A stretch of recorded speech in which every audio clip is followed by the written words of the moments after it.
하나님의 뜻으로 말미암아 그리스도 예수의 사도된 바울은 에베소에 있는 성도들과 그리스도 예수 안에 신실한 자들에게 편지하노니 하나님 우리 아버지와 주 예수 그리스도로조차 은혜와 평강이 너희에게 있을지어다 라는 말씀입니다. 지난주를 시작으로 해서 에베소서 강의를 시작하고 있습니다. 지난주에 이어서 우리가 인사말과 그 부르심에 대해서 이제 더 진행해 보려고 합니다. 사도 바울을 에베소에서 이제 자기 자신을 소개합니다. 하나님의 뜻으로 말미암아 그리스도 예수의 사도된 바울이라고 자기 자신을 말을 합니다. 물론 다른 서신서에도 이와 같은 표현으로 자주 자기 자신을 그리스도 안에서 사도된 바울이라고 자주 표현합니다. 이것은 당시 사용했던 서신서의 관용용법이 아니고요. 또한 사도 바울이 자기 자신이 사도됨을 과시하고자 했던 것도 아닙니다. 또는 에베소 교회와 서신서를 읽는 신실한 성도들에게 무슨 명예나 부나 또는 그곳에 담임 목회를 바래서 이러한 편지를 쓴 것도 아닙니다. 우리가 가끔씩 선교편지라는 걸 씁니다. 그 선교편지의 주된 목적이 뭐예요? 선교 보고하는 의도가 매우 불순한 것들이 종종 나타납니다. 뭐예요? 물론 사역에 뭐가 필요함이 있어서 그러한 필요함의 정당성을 이야기하기 위해서 사진도 부착하고 그 사역에 소개도 하지만 어느 때는 너무 지나치게 그 목적이 분명해 보인다는 것입니다. 바로 이러한 의도에서 사도 바울은 서신서를 쓰지 아니하고요. 오직 그 성도들을 위하여서 쓰고 있다는 것을 우리는 주목해 봐야 될 것 같습니다.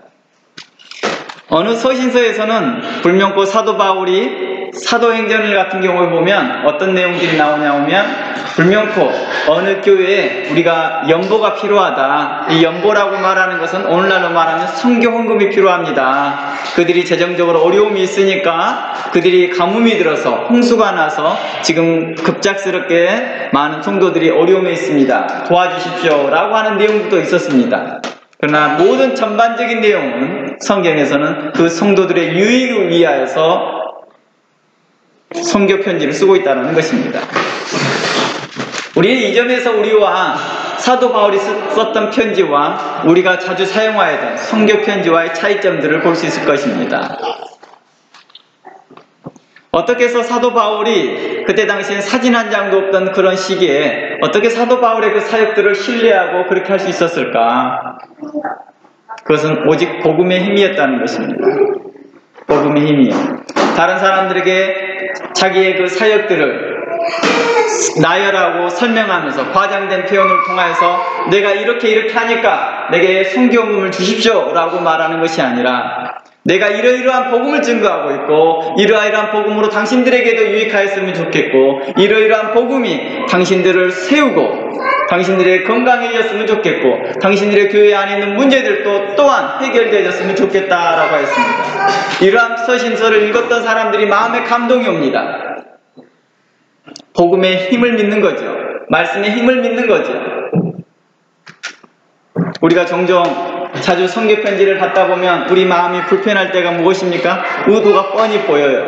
차라리 그러한 것들을 보이지 말고 선교금 주세요라고 했으면 차라리 더 나을 뻔하지 않았나 싶습니다. 왜 그러냐고요? 그렇게 쓰고 있는 서신서를 쓰고 있는 그 선교 편지를 쓰고 있는 그 사람이 죄를 범하더라고요. 죄를 범해요. 쓰고 있으면서 거짓을 써야 되고 없는 말을 과장되게 써야 되고 두세 사람 모이는 것을 어떻게 모여요? 과장되게 사진을 찍어서 표현을 하기 시작합니다. 한 번 방문을 했던 것을 마치 그분이 정기적으로 참석한 사람처럼 과장되게 사진 찍어서 또 보내기도 합니다.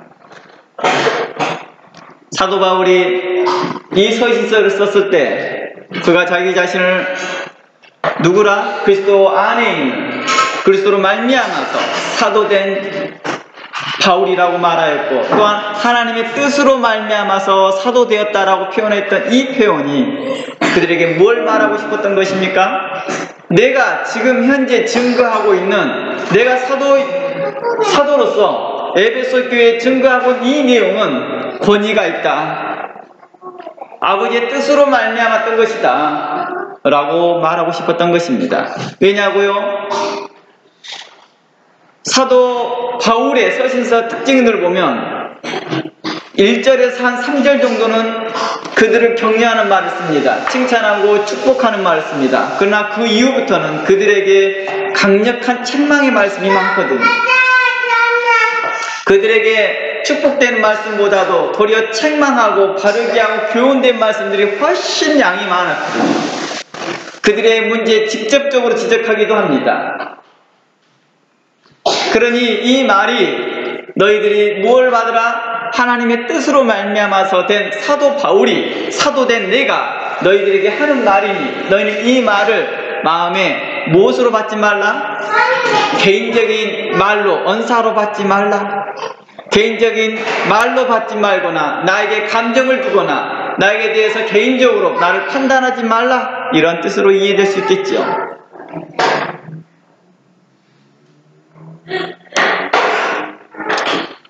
지난주에 제가 짧은 간증을 통하여서도 제가 이 말을 나누었습니다. 제가 여러분들 앞에서 에베소를 강의하는 동안에 여러분들 앞에서 제가 그리스도 안에서 하나님께로 받은 사명, 곧 목회적 사명을 따라 해석하게 될 것입니다. 그때 여러분들에게 은혜가 되기를 바란다는 것입니다. 이것이 여러분들에게 에베소의 강해가 우리 교회 성도들뿐만 아니라 이 말씀을 또한 듣고 있는 주의 신실한 자들에게도 꼭 필요한 말씀이라 저는 생각합니다. 그리하여 제가 잠시 지난주에 제 간증을 나눴던 것입니다. 앞으로도 제가 필요에 따라서 에베소 강의할 때마다 제 간증을 조금씩 나눠보려고 합니다. 그러니 이곳에서도 또한 사도 바울이 자기 자신의 사도됨을 과시하거나 그것을 권리를 주장하고 싶어서 했던 것이 아니라 이 복음에 대한 정당성을 이야기하고 싶었던 것입니다. 이 서신서를 왜 썼느냐, 이 자리에 왜 말씀을 하고 있느냐라는 것의 정당성을 이야기하고 싶었던 것입니다. 오늘날 많은 사람들이 목회자들에 대하여서 그 목회자들이 뭘 합니까? 인정하지 않는 태도가 어디에 있습니까? 성경에는 바로 이러한 내용들을 자주 언급하고 있습니다. 당시에도 사도됨을 인정하지 않는 자들, 그리스도의 복음을 전하는 자들, 복음 전하는 자들 인정하지 않은 자들이 많았기 때문에 사도 바울은 이러한 태도로 말하고 있었습니다. 나의 나된 것이 나된 것이 아니오 오직 하나님께로부터 말미암은 것이라, 주께로 말미암은 것이라. 그러면서 그는 계속해서 이 서신서가 당신들에게 유익하였으면 좋겠다. 내 개인적인 서신처럼 보이나 이것은 주께로 말미암았습니다 라고 하는 말들을 표현하고 싶었던 것입니다.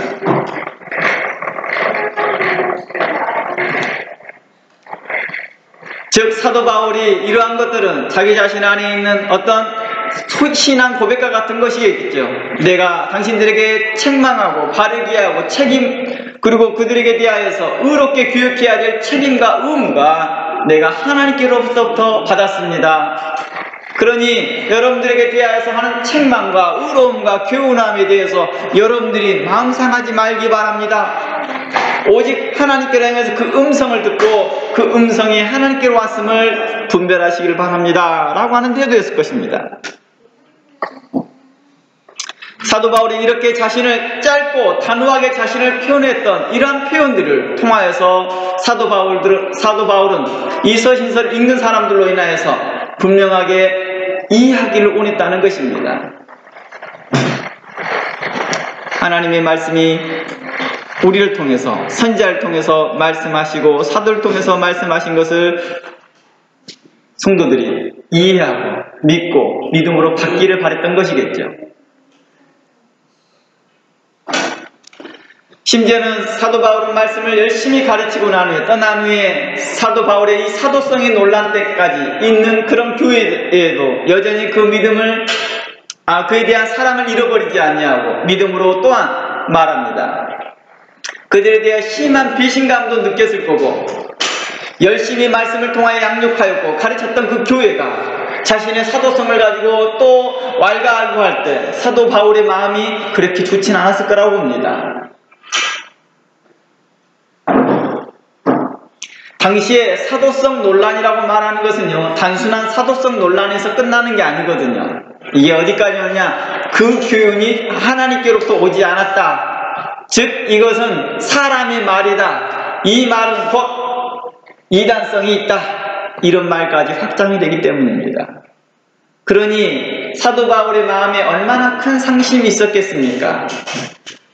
그래도 사도 바울은 이에 대하여 포기하지 아니하고 도리어 그들에게 악한 마음이나 악한 품성을 품지 아니하고 그들에게 다시 온유한 마음으로 편지를 쓰기 시작합니다. 사랑하는 형제들이여, 주께 은혜 받는 형제들이여, 하나님의 거룩하신 뜻대로 말미암아 된 성도들이여, 신실한 자들이여 라는 이러한 표현들을 쓰면서 그들에게 전합니다. 그리고 난 후에 내가 하나님의 뜻으로 말미암아 된 사도입니다. 내가 이 부르심이 아버지께로부터 왔습니다 라고 했다는 것입니다. 여러분들이 제 글을 읽어봤던 분들 중에서 지난날을 회상하며 라는 글을 읽어보신 분들이 있을 것입니다. 저도 이러한 일들이 교회 안에서 있었습니다. 열심히 양육하였던 그 성도들이 돌연 변화해서 나를 직접적으로 공격할 때 감당하기 어려운 만큼 힘들었던 것입니다. 사도 바울은 그들에게 대하여 어떻게 합니까? 여전히 그들에게서 그리스도 안에서 사랑받는 자들, 그리스도 안에서 존귀하던 자들로 표현하기 시작합니다. 그리고 그들에게 대해서 바르게 합니다. 책망합니다. 그런 용기가 어디 있었을까요? 그렇게 말한 사람들에게 대하여서 아부 떨듯이 그렇게 말해도 부족할 판에 도리어 그들에게 대하여 담대함으로 그들을 책망합니다. 제가 그때 그런 말한 거 너무 마음에 두지 마세요. 이렇게 말해야 될 형편인데도 불구하고 그렇게 말하지 아니하고 도리어 그들에게 책망합니다. 하나님의 뜻대로 사십시오. 하나님의 의로운 대로 사십시오 라고 책망하기 시작합니다. 사도 바울에게 어떻게 해서 이러한 믿음이 있었을까요? 그는 바로 하나님 앞에 사로잡혀 있었기 때문이겠죠. 하나님의 말씀에 사로잡혀 있었기에 그가 그렇게 말할 수 있었던 것입니다. 그게 가능했던 것이겠죠. 사도 바울은 이러한 마음들, 사도 바울은 그 성도들에게 대하여서 배신감을 표현하기보다 도리어 그들에게 대하여서 의롭게, 공의롭게, 정의롭게 하나님의 말씀을 통하여서 그들을 교훈할 수 있었고 사랑으로 계속 대할 수 있었던 것은 바로 예수 그리스도께 배운 것이라 지난주에 함께 나눴습니다. 누가복음 23장 33절 말씀에 보면 예수님께서 십자가에 매달리실 때 예수님께서 이렇게 말씀하십니다. 아버지여, 저희의 죄를 사하여 주옵소서. 예수님께서 십자가에 매달리시면서도 자신을 죽이고 자기를 핍박하였고 자신을 고소하였던 유대인들을 향하여서 이렇게 말합니다. 34절 말씀에 이렇게 말합니다. 예수께서 가라사대 아버지여 저희를 사하여 주옵소서. 자기의 하는 것을 알지 못함이니이다 하더라. 그는 심지어 누구에게까지도 그 용서를 구합니까? 로마 사람에게까지도 말을 합니다. 유대인이나 로마인이나 당시에 있는 헬라인들에게도 향하여서 뭐라고 하느냐? 저희의 죄를 용서해달라고 말합니다. 사도 바울이 바로 이러한 예수 그리스도의 신앙을 배운 거겠지요. 실질적으로 예수님은 그렇게도 가르치셨습니다. 누가복음 17장을 가봅니다. 누가복음 17장에 말씀은 예수님의 가르침에도 이러한 사상을 볼 수 있습니다. 우리 여러 곳에서 나타나지만 그 중에서 대표적으로 17장 3절 말씀에 보면 너희는 스스로 조심하라. 만일 내 형제가 죄를 범하거든 경계하고 회개하거든 용서하라 라고 말합니다. 만일 하루 7번이라도 내 죄를 얻고 7번 내게 돌아와 내게 회개하노라 하거든 너는 용서하라 라고 말합니다. 예수님께서 바로 용서에 대해서 이야기하고 있습니다. 사도 바울이 이러한 태도를 가졌을 수 있던 것은 바로 예수 그리스도의 가르침 때문이었습니다. 그런데 이곳을 잘 보시기 바랍니다. 3절 말씀을 잘 보시기 바랍니다. 너희는 스스로 조심하라라고 말합니다. 너희 형제가 뭘 범하면, 죄를 범하면 무조건 용서하는 게 아닙니다. 죄를 범했을 때 무조건 용서하는 게 아니라 뭐하라? 경계하라고 말합니다. 경계하라고 말하는 것은 어떤 의미를 가지고 있습니까? 성경에서 이 경계하라는 말을 다른 의미에서는 책망하라, 다른 의미에서는 그에 대해서 훈계하라 의미도 계속해서 설명하고 있습니다. 그러나 그 사람이 회개하거든 용서하라라고 말합니다. 그가 100번 또 잘못했다라고 말한다 할지라도 100번 용서해주라 라는 뜻이 되겠죠. 그랬더니 이 말을 들었던 사도들이 뭐라고 했어요? 5절 말씀 봅니다. 사도들이 주께 다 함께 읽어봅니다. 시작! 사도들이 주께 여짜오되 우리에게 뭘 더하소서? 믿음을 더하소서 라고 말합니다. 놀랍지 않습니까? 지금 현재 여러분들에게 믿음에 대해서 이야기해보고자 합니다. 우리는 어떤 믿음을 원합니까? 우리에게 어떤 믿음을 요구하고 있습니까? 물 위를 걷기를 원하는 믿음이었습니까? 자신이 원하는 것을 얻고자 하는 믿음을 요구했습니까? 자신이 어떤 병에서 치료받고자 하는 믿음만 요구하였습니까? 내가 원하는 대학을 합격하기를 바라는 그 믿음만 요구했습니까? 내가 잘 되는 것을 대하여서 확신하고 믿는 것을 바라했습니까? 성경은 이보다 다른 이야기를 하고 있습니다. 이러한 요구에만 머물지 말고 이제 제자들처럼 형제의 잘못을 용서할 수 있는 믿음을 달라고 기도하라고 했습니다. 즉 형제를 용서할 수 있는 믿음이, 용서할 수 있는 마음이 믿음에서부터 나온다는 것입니다. 예수 그리스도를 믿는 믿음에서부터 나온다 이것입니다. 이러한 믿음은 용기가 또한 우리에게 작용이 되기 시작합니다.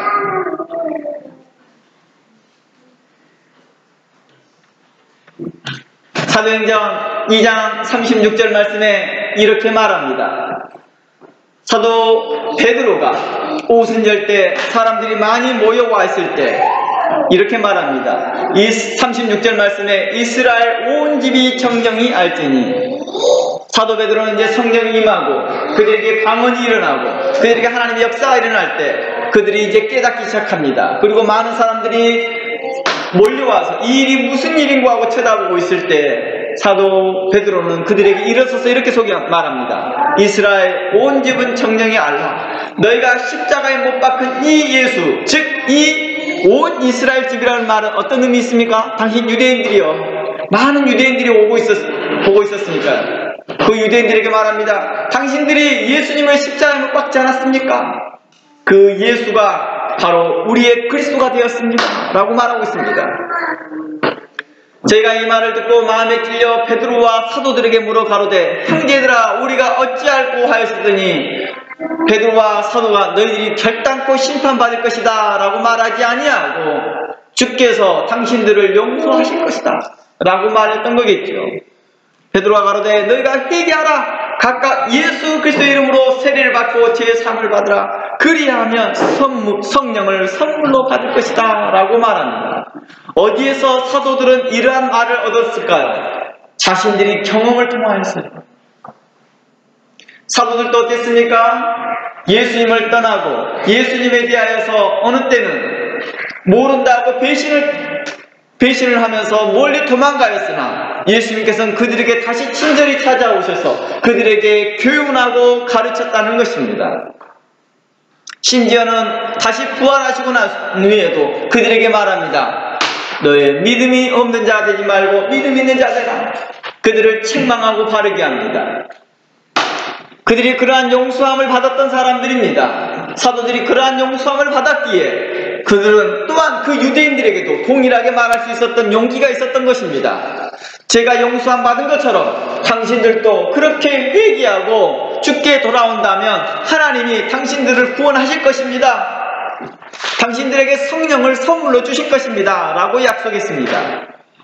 그러면서 39절 말씀에 이 약속은 너희와 너희 자녀와 모든 먼데 사람 곧 주 우리 하나님이 얼마든지 부르는 자들에게 하신 것이라 라고 말합니다. 그러면서 이렇게 말하는 것이죠.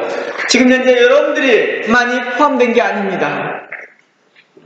전 세계에 흩어져 있던 유대인들, 디아스포라들을 그들에게도 또한 동일한 말씀입니다. 많은 디아스포라들은 어땠을까요? 소식만 듣고 예수에 대해서 어떻게 생각했을까요? 아, 저런 또 사이비가 또 하나 나타났네. 그 전에도 많은 사이비들이 나타났으니까요. 또 나라를 혼란시킨 자가 또 나타났구나. 어찌하여 율법을 안식일을 피하라 하고 율법을 피하라는 자가 있더냐. 마땅히 죽어도 마땅할 자다 라고 생각했을지도 모릅니다. 소문을 연결했으니까요. 그러나 예수 그리스도께를 통하여서 이렇게 말합니다. 그들이 알지 못하였다. 심지어 이방인 로마 사람이나 헬라인에게도 동일하게 그들이 알지 못하고 그러하오니 아버지여 저들의 죄를 용서하여 주옵소서라고 했던 그 마지막 때 그 십자가상에서의 그 고백은 그 용서함은 놀라운 일이라 말할 수 있을 것입니다. 실질적으로 그렇지요. 심한 갈증만 느껴도 사람이 짜증이 이만큼만 오릅니다. 그런데 심한 고통과 갈증과 고통 속에서도 그러한 말을 할 수 있었던 예수 그리스도는 어디에로부터 말미암아 그 믿음이 있었을까요? 하나님 아버지에 대한 그 신뢰감, 아버지 하나님과 하나됨이 바로 그렇게 할 수 있었던 것입니다. 그분은 아버지 품속에 나오신 독생자 예수 그리스도였고 유일하신 한 분이셨습니다. 그는 우리에게 그 본을 보이셨습니다. 육신을 입고 와서 우리와 육신에 똑같이 시험받고 체휼받고 우리와 똑같이 시험받고 고난을 받았으나 우리의 삶을 체휼하였고 우리를 이해하셨다라는 것입니다. 그러면서 우리에게 말합니다. 너희들도 내 이름으로 그렇게 할 수 있다. 너희들도 그러한 믿음이 내가 너희에게 주겠다. 그러니 그 믿음을 구하라고 말합니다.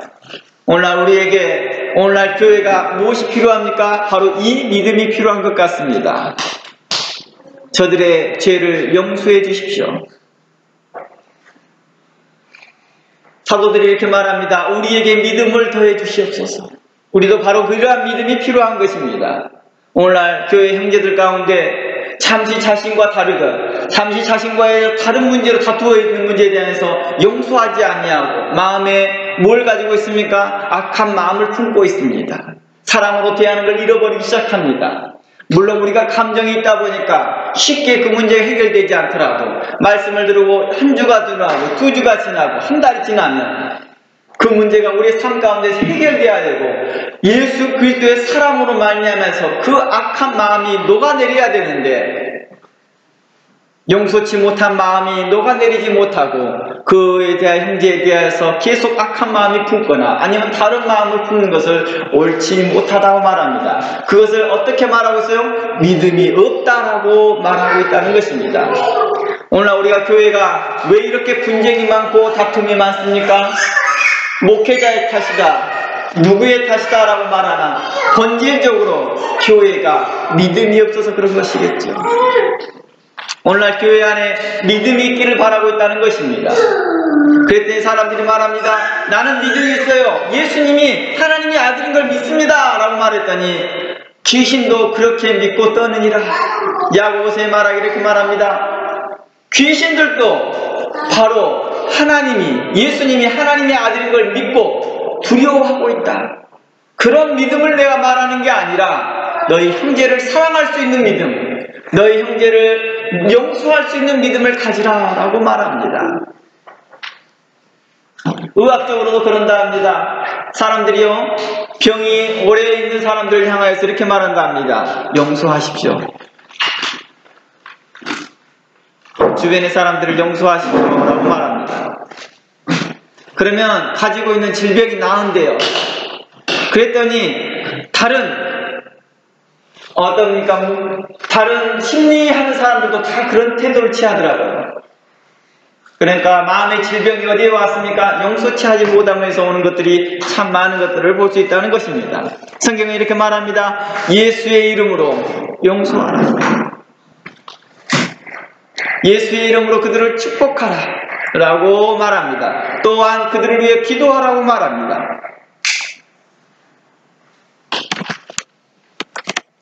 이것이 문제의 해결이라고 말하는 것이겠죠. 오늘날 교회 안에서 정말 수없이 다툼과 분쟁이 일어났던 이 교회, 뭘 말하고 있을까요? 지난주에도 잠시 설명했지만 우리가 왜 이럴까요? 용서하지 않았기 때문입니다. 용서하는 훈련이 안 되어 있기 때문이고, 용서하는 법을, 행위를 말하는 게 아닙니다. 용서하는 믿음이었기 때문이라는 것입니다. 겉으로는 하하 호호하고 실상권이나 마음에 그 믿음은 없습니다. 성경은 우리에게 말합니다. 이제 내가 긍휼히 여긴 것 같이 너희도 서로 긍휼히 여기라 하였다는 것입니다. 이제 사도 바울은 고린도 교회에 대하여, 에베소 교회에 대하여서 그는 인사를 이렇게 나눴습니다. 주의 평강이 너에게 함께 있을지어다 라고 말합니다. 에베소 교회와, 물론 이 에베소서에 보냈던 이 서신서는 에베소 교회만 보는 게 아니라고 했어요. 아시아 여러 교회가 함께 봤다는 거예요. 고린도 교회 문제, 기타 다른 교회의 문제들이 있었다는 거예요. 그럼에도 불구하고도 그들을 신실한 자라고 표현합니다. 그가 어떻게 해서 사도 바울은 그들에게 신실한 자라고 말할 수 있었을까?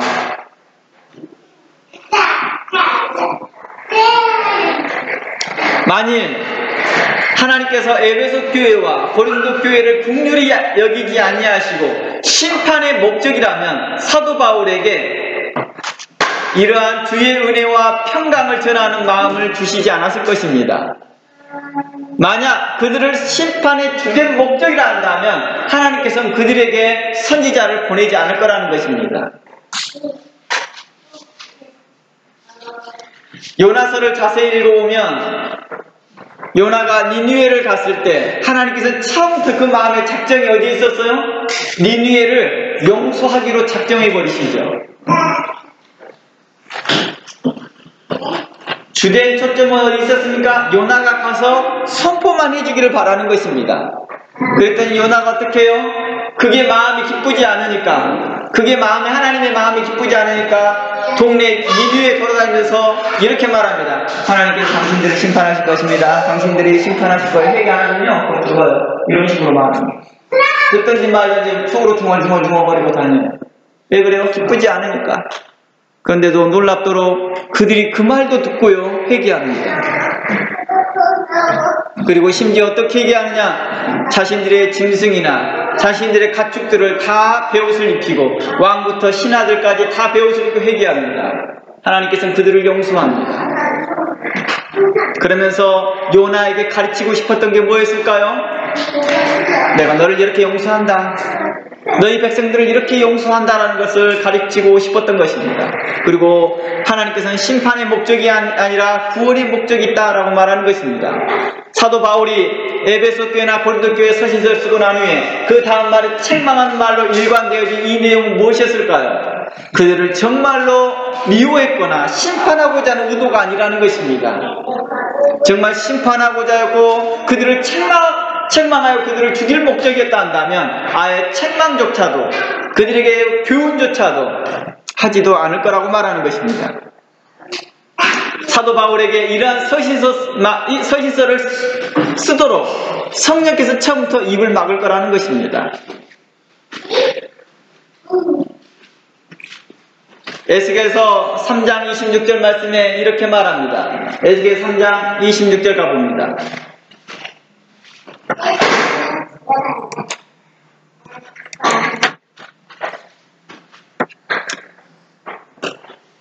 3장 26절 말씀에 내가 내 혀로 이 천장에 붙게 하여 너로 벙어리가 되게 할 것이다 라고 말합니다. 이 말이 무엇이냐? 참으로 하나님께서 그들을 용서치 않고자 하는 마음이 작정이 되시면 그 선지자들의 입을 어떻게 하겠다고 그래요? 선지자 입에 혀를 입천장에 달라붙게 하겠대요. 그리고 너로 벙어리 되게 할 것이다. 그리고 그들에게 책망자가 되지 못하게 할 것이다. 그러니까 도리어 그들을 책망하지 않겠다는 거예요. 이 말씀이 어디 나옵니까? 로마서의 말씀이 나오지 않습니까? 그들이 하나님을 마음에 두기를 싫어하며 하나님께서 그 상실한 마음대로 내어버려두사 그 누구도 책망하지 않아버려요. 립둬버리는 거예요. 그리고 그들이 하기적으로 하고 자유롭게 이것이 자유다. 이것이 자유다. 이것이 나의 인권이다. 나의 이것이 권리다 하는 생각이끔 하여서 마음대로 행하게 하잖아요. 그랬더니 결국엔 무엇이라? 그들이 하나님의 심판을 받더라 라는 것입니다. 그랬더니 에스겔은 이와 같이 에스겔서도 그렇다는 것입니다. 에스겔에게 말하여서 그들에게 말하지 말라. 내가 책망하기로 그들을 심판하기로 작정하였다라고 말합니다. 성경은 우리에게 그걸 말합니다. 한결이 우리에게 그들에 대하여서 그들이 뭐 어떤 족속이니라? 그들이 패역한 족속이니라 라고 말합니다. 자 봅시다. 너로 벙어리가 되어 그들을 책망하는 자가 되지 못하게 하리니 그들은 패역한 족속이니라. 왜 패역한 족속이라고 했을까요? 계속 그들을 책망하고 바르게 하고 의로 교육하였어도 그들이 돌이키지 않음으로 인하였던 것이지요. 로마서의 말씀처럼 그들이 하나님을 마음에 두기를 싫어하였기 때문이라고 말합니다. 계속해서 거부하는 것이죠. 마치 하나님에게 대하여 어떻게 하는 것입니까? 악한 마음을 계속 품습니다. 27절 그러나 내가 너와 말할 때는 입을 열리라. 그러니까 선지자에게 천장의 입을 딱 달라붙게끔 해놓고 난 후에 그들에게 대하여서 책망하지 못하게 해놓고 어떻게 합니까? 하나님과의 대화할 때만 입을 열게 했다라고 말하는 것입니다. 그러면서 주 여호와의 말씀이 이러하시다 하라. 들을 자는 들을 것이요 듣기 싫어하는 자는 듣지 아니하리니 그들은 패역한 족속이니라. 그러니까 듣는 자는 듣고 듣지 않을 자는 듣지 말라 이렇게 말입니다. 그러니까 희한하죠. 에스겔 통화에서 입천장이 달라붙어 있는 때가 있고 입천장이 달라붙지 않을 때가 있다는 것을 우리는 확인할 수 있습니다. 현재 여러분들에게 하나님의 말씀이 선포되고 있고 하나님의 의가 선포되고 있음을 하나님께서는 그것은 곧 여러분들을 사랑하고 있다라는 것입니다. 요한복음 3장 17절의 말씀이 이렇게 말합니다. 하나님이 요한복음 3장 17절 읽어봅니다. 다 함께 읽어볼까요? 요한복음 3장 17절 시작. 하나님이 그 아들을 세상에 보내신 것은 세상을 심판하려 하심이 아니요 저를 구원하려 하심이니라. 세상이 구원받게 하려 하심이니라 라고 말합니다. 하나님께서 우리를 구원하시려는 의지가 심판하시고자 하는 의지보다 더 크다라는 것입니다. 더 정확히 표현하면 하나님께서 우리에게 구원의 은혜 베풀기를 더 원하신다는 것입니다. 심판하기보다요. 디모전서 2장 4절 말씀에 이렇게 말합니다. 디모전서 2장 4절 말씀에 하나님은 모든 사람이 구원을 받으며 진리를 아는 데 이르기를 원한다라고 말하였다는 것입니다. 모든 사람이 구원받기를 바라고 있다는 것입니다. 에스겔서 33장 말씀 가봅니다. 에스겔서 33장 11절 말씀에 이와 같은 신학을 구약에서도 이미 이야기하고 있었다는 것입니다. 신약에만 이런 신학이 있었던 게 아니라 구약에서도 하나님이 모든 백성이 구원받기를 바라고 있었다는 것입니다. 33장 11절 말씀에 이런 말이 있습니다. 다 함께 읽어봅니다. 주 여호와의 말씀에 나의 삶을 두고 맹세하노니 나는 악인의 죽는 것을 기뻐하지 아니하고 악인이 그 길에서 돌이켜 떠나서 나의 사는 것을 기뻐하노라. 이스라엘 족속아 돌이키고 돌이키라. 너희 악한 길에서 떠나라. 어찌 죽고자 하느냐 하셨다. 사도 하나님께서 신약에만 이러한 신학을 말하는 게 아니라 구약에서도 그들에게 말합니다. 너희 악한 길에서 뭐하라? 떠나라 라고 말합니다. 그러나 이 악한 길에 있는 사람들에게 대해서 하나님이 이렇게 말합니다. 네 그 악한 길에서 하나님께서 정말 원하는 게 뭔지 아니? 너를 심판하고자 하는 것이 아니라 너를 구원하고자 한다라고 말합니다. 그래서 이렇게 말합니다. 악인이 그 길에 돌이켜 떠나서 사는 것을 하나님은 더 원한다라고 말하고 있다는 것입니다. 그러면서 이렇게 말합니다. 하나님께서 놀라운 말을 합니다. 11절 위에서 보면요. 주 여호와의 말씀에 나의 삶을 두고 맹세하노라. 이게 지금 무슨 말이에요? 이건 놀라운 일이죠. 하나님은 영존하신 분입니다. 태초 전에도 계셨고 영원까지 하시는 분인데 그분의 삶을 맹세하고 자기가 뭐 하겠다는 거예요? 맹세하겠다고. 자기 삶을 두고 맹세하겠다는 거예요. 그럼 이 말은 뭘 의지해요? 내가 결단코 악인이 심판받는 걸 원하지 않는다. 그 악인이라 할지라도 돌이켜 온다 하면 내가 어느 때든지 용서해 주겠다라고 하는 것입니다. 바로 이게 하나님께서 말하고자 한 하나님의 사랑입니다. 즉 어떤 사람들이 구약의 하나님은 심판의 하나님이라고 생각하는 것은 우리가 성경을 몰라서 그런 것이죠. 신명기를 통해서만 읽어보더라도 창세기, 출애굽기, 민수기, 신명기, 모세 오경만 읽어보더라도 이러한 신학사상이 계속해서 드러납니다. 하나님은 사랑입니다. 성경은 이렇게 말하고 있습니다. 모든 사람들이 돌이켜 주께 돌아오기를 기뻐하고 있다는 것입니다. 만일 에베소 교회와 고린도 교회와 다른 아시아 교회가 도저히 복음을 듣지 않으려는 태도이고 하나님을 향하여 끝까지 대적하는 태도였다 한다면 하나님은 사도 바울에게 이 서신서들을 쓸 마음을 주지 않았을 거라는 것입니다. 하나님은 신실한 사도 바울을 통해 하나님의 사랑과 하나님의 선하신 뜻과 구원의 은총을 그들에게 나타내 보였다는 것입니다. 특히 고린도 교회 같은 경우는 심각하리만큼 이단적이고 폐역하였고 도덕적으로나 윤리적으로나 또 교회 안에 분쟁이 심각한 상태였거든요. 에베소 교회는 어땠습니까? 그들은 안에 서로 하나가 되지 못한 일들이 너무나 많았습니다. 에베소 교회 안에서는 보면요, 그들이 하나 되지 못합니다. 계속해서 분쟁의 연속이에요. 그런데 그들에게 대하여서 사랑하는 마음이 있다라고 말하는 것입니다. 하나님의 선지자는 그 마음을 주관하신 분이 오직 성령님을 심을 믿고 말씀을 증거하는 자들이라는 것입니다. 그들은 때를 얻든지 못 얻든지 주의 말씀을 선포합니다. 스데반은 자신에게 돌을 던지는 사람에게 복음을 증거할 때 그 입을 주장하시는 이가 성령님을 믿고 증거합니다. 그 돌 던지는 사람들 중에 단 한 사람이라도 변화시킬 것을 원하시고 감동을 주고 나중에라도 후회하고 돌아올 수 있도록 하시는 그 하나님의 은총을 믿었던 것입니다. 도리어 스데반이 설교할 때 그들 중에 단 한 사람도 믿지 않을 사람 들쳐 보였고 그들의 마음이 패역하여서 스데반을 죽이는 사람들처럼 보였으나 도리어 그 스데반은 그 돌에 맞으며 죽으면서도 이렇게 말합니다. 예수 그리스도께 배운 태도처럼 하나님 저들을 용서하여 주십시오. 그들이 알지 못하고 행하나이다. 예수님께서 하셨던 말씀과 유사한 말을 합니다. 그는 스데반은 어떠한 사람입니까? 믿음 있는 사람이었습니다. 용서할 수 있는 믿음이 있었던 사람입니다. 예수 그리스도께 소망이 있었던 사람입니다. 예수 그리스도께서 저들을 구원해 줄 것에 대하여서 소망을 가지고 있었던 사람입니다. 그 안에 무엇이 있었다는 뜻입니까? 사랑이 있었다는 것입니다. 스데반이 단 한 번이라도 그 유대인들에게 대해서 내가 저들을 사랑해요 라는 말 했나요? 단 한마디도 하지 않았습니다. 단 한마디도 내가 저들을 사랑합니다 라고 말하지 않았는데도 그 복음의 열정이 바로 그들을 사랑합니다 라는 뜻이었다는 것입니다.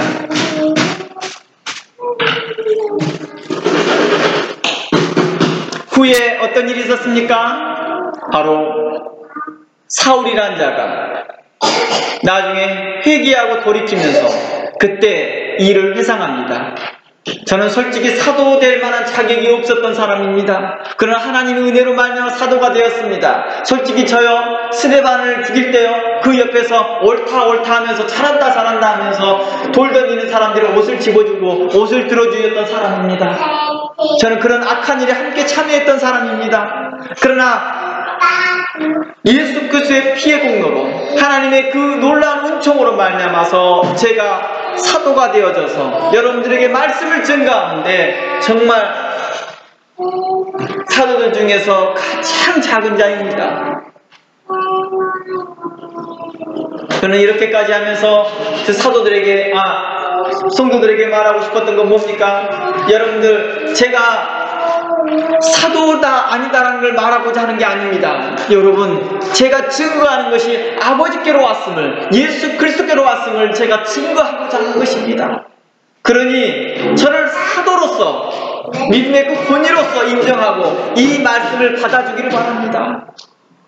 제가 여러분들에 대해서 사랑한다는 말을 쓰지 않는다 할지라도 이 표현이 당신을 향한 하나님의 사랑인 것을 여러분들이 확증하기를 바랍니다 라는 의도에서 사도 바울은 계속해서 이러한 표현들을 하고 있었다는 것입니다.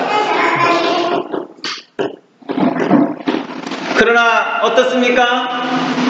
성경에는 거짓 선지자들은 어떻게 합니까? 자기 배를 위하여 사역하는 자들과, 자기 배를 위한다는 게 뭐예요? 자기 이익을 위해 사역하는 자들과, 사례비를 더 주라, 사례비를 못이 어쩌다고 하는 자들과, 자신의 이익을 위해 사역하는 자들과, 거짓말로 성도들을 꾀하는 자들과, 이단들과 강포로 성도를 다스리는 자들과, 살진 양을 잡아먹고 맡겨진 작물들을 양육하지 않는 무리들에게 대하여서, 사역자들에게 대하여서 하나님께서는 그들을 심판하실 것이다 라고 말하고 있다는 것입니다. 어찌하여 너희가 하나님의 사랑을 그렇게 왜곡되게 말하였고 너희가 어찌 하나님의 사랑을 그렇게 거짓되게 말하였느냐라고 하면서 그들을 심판하실 것입니다. 그러므로 사도 바울은 이렇게 말합니다.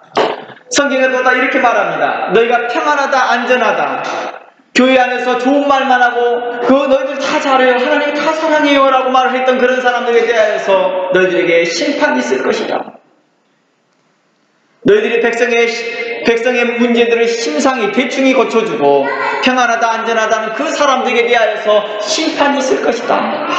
너희들을 향해서 그 벙어리 개와 같다 라고 말하면서 잠언서는 이렇게 말합니다. 잠언서 13장 24절 말씀 가봅니다.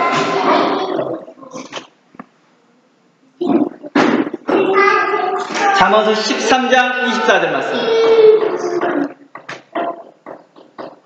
초다를 참아 못하는 자는 그 자식을 미워함이라. 자식을 사랑하는 자는 근실히 징계하라 라고 말합니다. 초달이라는 게 뭡니까? 초달이라는 것은 매를 말합니다. 해초리를 말합니다. 해초리를 들지 못하는 자는 자식을 미워합니다 라고 말합니다. 그 자식을 사랑하는 자는 근실히 징계하라고 말합니다. 사도 바울은 자신이 양육하는 성도들을 사랑하였기에 그랬던 것이겠죠. 오늘날 이것이 가정 안에서도 그대로 적용이 됩니다. 자녀들에게서 초달을 하지 못하는 자들, 실질적으로 그것이 사랑이라고 표현되어졌으나 나중엔 그렇지 못하다고 말합니다.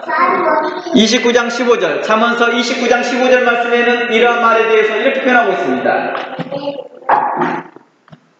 채찍과 꾸지람이 지혜를 주거든 임의로 하게 내어버려두면 그 자식은 그 어미를 욕되게 하느니라 라고 말합니다. 오늘날 교회가 어떻게 합니까? 하나님의 말씀에 바른 책망이 없고 바른 교훈이 없다 보니까 나중에는 목사와 맞먹으려고 그래요. 교회를 무시하기 시작합니다. 교회를 어리석게 생각합니다. 오늘날 제가 많은 부모들을 상담하면서 이러한 일들을 정말 많이 경험합니다. 내가 우리 자식들을요, 매 한 번 안 들었거든요. 그런데요, 사춘기 때요, 저한테 대들더라고요. 어떻게 대드냐고요? 욕을 합니다. 부모에게 욕을 하는 자식들을 봤습니까? 저한테 한두 번씩 저한테 그걸 상담을 해요. 어떻게 해야 됩니까?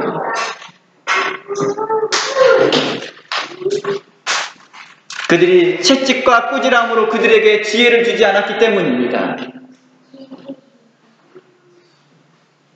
그들을 임의로 하게 내버려두면 결국에는 그 모든 문제를 누가 떠안느냐? 교회가 그대로 떠안고 있으라는 거예요. 교회 안에서 바른 책망이 없고 바른 교훈이 없다 한다면 교훈은 메가처치로 커졌으나 결국 그 교회 안에서 어떤 일이 벌어요? 불법과 부정과 도리어 하나님의 말씀을 경히 여기며 하나님의 말씀의 구원의 은총을 가볍게 여기며 하나님께서 그들을 사랑해 주시고 용서해 주시는 것을 가볍게 여기더라는 것입니다. 거기에 대한 하나님의 그 구원의 은총에 대한 그 무게감을 못 느끼고 있더라는 것입니다.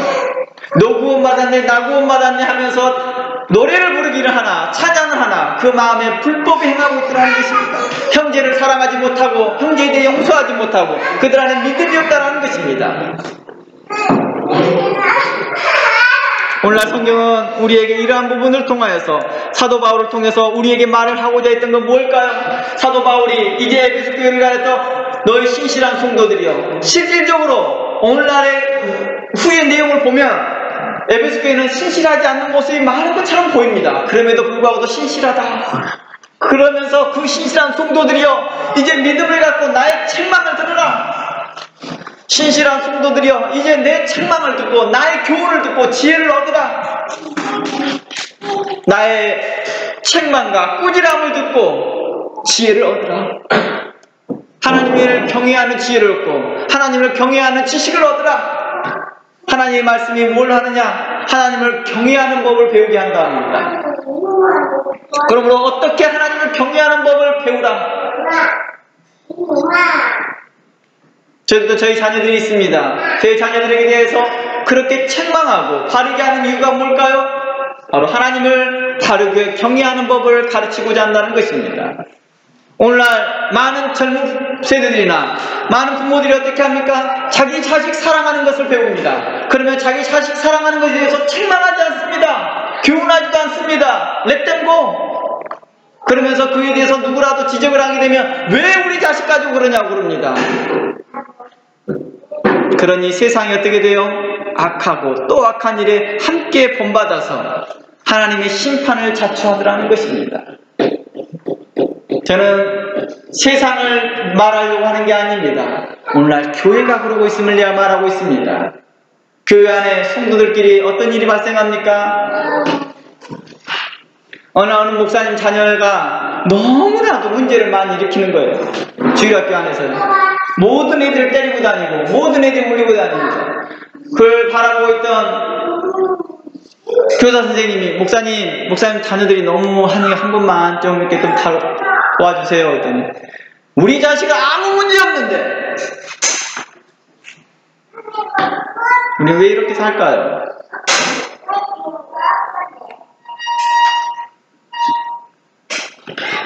너무 이기주의적인 삶이 우리 교회 안에 팽창되어 있는 오늘날 교회들이 팽창하다 보니까 그러고 있다는 것입니다. 그것이 자식 사랑이라고 착각하고 있었기 때문입니다. 오늘날 교회의 사랑을, 목사님이 교회를 사랑하는 태도가 어떻게 보여요? 책망하지 않고 예, 그러셨어요. 다 이해합니다. 다 용납하고요. 마치 도 닦으러 온 사람들인가 봅니다. 교회는 도 닦는 곳이 아닙니다. 하나님의 자녀로 세우는 것이지요. 좋은 말, 여러분들 격려되는 말 들으려면요, 제가 여러분들에게 이렇게 말합니다. 다단계 판매하는 데 가보세요. 여러분들이 다단계 판매하는 것을 한 달에 한 번씩 정기적으로 1시간만 참석해 보세요. 여러분들의 삶에 영향력을 어마어마하게 받습니다. 아마 에너지가 팍팍 생길 것입니다. 여러분들 한 사람이 아무것도 아닌 여러분들을요, 굉장히 높은 사람인 것처럼 착각시켜버리거든요. 그들의 말빨로요. 그리고 그 끝은 어떻게 돼요? 폐가 망신하고요. 폐가 망신. 제가 신학교 3학년 때 어떤 분이 좋은 세미나가 있다 해서 한번 가봤습니다. 다단계 세미나요. 오늘날은 아메이죠. 아메이 같은 데를 갔어요. 그래서 아메이는 세계적인 회사이다. 근데 거기에 제가 앉아있으면서요, 제가 이랬어요. 저들의 마음에 절대 안 뺏겨야지. 근데 30분이 지나고 나니까 내 마음이 막 들썩거려요. 내 마음이. 내 마음이 흥분되고, 내가 그런 사람처럼 되어질 것 같아요. 그리고 2시간 세미나 끝나고 나서요, 제가 집에 오는 길에요, 제 자신이 너무나 침울했어요. 하나님의 말씀에 이렇게도 힘이 없다냐. 오늘 하나님의 말씀이 증거하는데 이렇게 감동이 없었고, 하나님의 말씀이 증거하는데 이렇게까지 사람들을 감동시키지 못하였던가. 뻔한 이 다단계 것을 뻔히 거짓된 걸 알고 있으면서도 듣고 있는데도 내 마음이 이렇게 흥분이 되거든. 감동이 되거든. 하나님의 말씀에 이렇게 둔하였던가. 우리가 혹시 그러지 않나 싶습니다.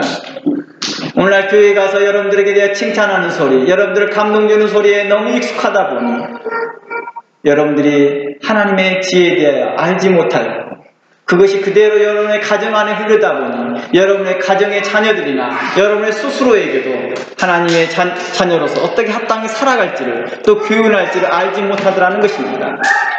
사도 바울은 우리에게 이렇게 말합니다. 에베소 교회에서 내가 그들에게 에베소 교인들에게서 하나님을 사랑하는 의로움과 공의로움과 지혜로움을 가르치겠노라 함과 같이 에베소 교회를 책망하고 바르게 하고 있었다는 것입니다.